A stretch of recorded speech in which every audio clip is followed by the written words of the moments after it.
Even our beloved Muslims say that Isos, Jesus, will come to judge the dead and the living. If Jesus is a prophet and he will judge everyone, isn't God the judge, my beloved friend? Don't you believe that God is the judge? Now, if God is the judge and this is a prophet and he will judge, then where is God? And last verse, and he has on his robe and on his thigh a name written, King of Kings and Lord of Lords. Wow. And he has on his robe and on his thigh a name written, King of Kings and Lord of Lords. My question to all of us, how do you know this person is a king? When they dress up in a kingly outfit, correct? Now, let's say when you look at a man and he's dressed up, and thus that outfit tells you that this is the king. It's a royal outfit.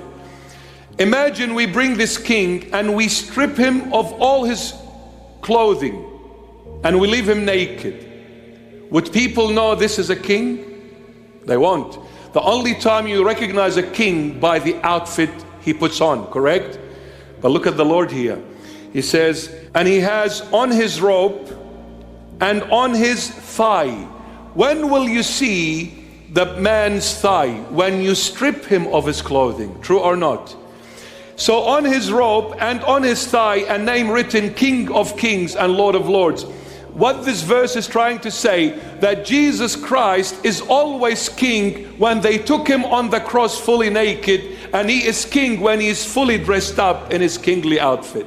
He was king on the cross, and he is king in his second coming, in his first coming, from the very beginning till the end and forevermore. He is the king. Whether dressed up or naked, he is the King of all kings and the Lord of all lords. When they crucified him, he was reigning and ruling. Before the crucifixion, he said it.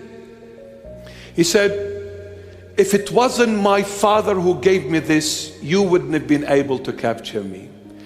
It is I who put it, and it is I who take it away. I am willingly going into the tomb, but I am coming out of the tomb also by myself. Why? Because I'm the king. I rule. You thought you got rid of me.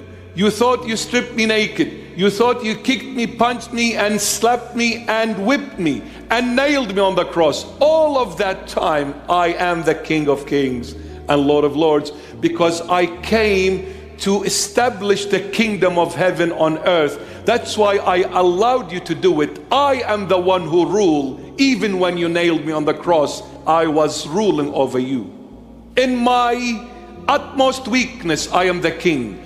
And utmost mightiness, I am still the same king. Nothing can change that. I'll always be the King of all kings and the Lord of all lords. On his robe and on his thigh was written, King of Kings and Lord of Lords. On the cross, Good Friday, he is the king, and on Sunday resurrection, he is the king. In his first coming, he is the king, and in his second coming, he is the king.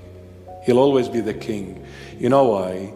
Because the king is born. That's why in a country where there is a king, there is no voting. You don't vote a king in, and you don't vote the king out. You only vote when there is a president or a prime minister in that country. That's why we have votings in Australia, in America, in Canada, and wherever there is a president or a prime minister, there is voting. Even though they falsify the outcomes, but doesn't matter, there's voting. But when there is a king, you don't vote, because the king is the king, whether you like him or not, accept him or not, that never changes. Because whatever you are born with, no one can take it away from you.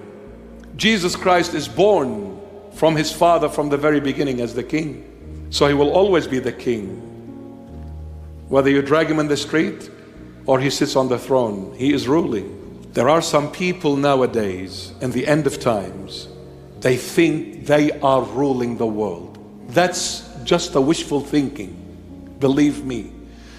They have the money, they have the wealth, they have the power. They have bought people in high places and influential places. They bought them with money and placed them there to do and fulfill their evil agendas.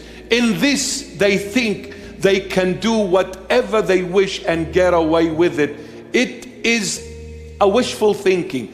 This has never happened, never will happen, because at the end of the day, there is only one king and one ruler and one judge over everyone and everything, and his name is Jesus Christ of Nazareth. Period.